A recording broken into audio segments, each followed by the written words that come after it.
რამდენიც არის სოციალურად დაუცველი.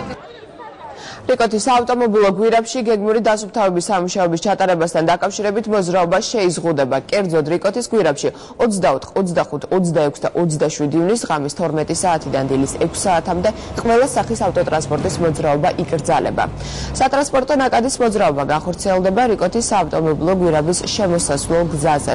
კლიმატური პირობების გავარესების შემთხვევაში ავტოტრანსპორტის მოძრაობა განხორციელდება გვირაბის გავლით 24 საათის განმავლობაში.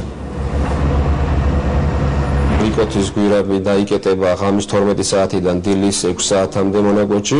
ამ დროისათვის ნებისმიერი სატრანსპორტო საშუალების გადაადგილება ამ მონაკვეთზე იქნება აკრძალული და მოძრაობა განხორციელდება შემოვლითი გზის მეშვეობით. მსგავსი ღონისძიებები წელიწადში ორჯერ ხორციელდება, რაც შეეხება თუ კლიმატური პირობები გაუარესდება, ასეთ შემთხვევაში საავტომობილო გზების დეპარტამენტი შეწყვეტს დასუფთავების სამუშაოებს და მოძრაობა განახლდება ჩვეულ რეჟიმში.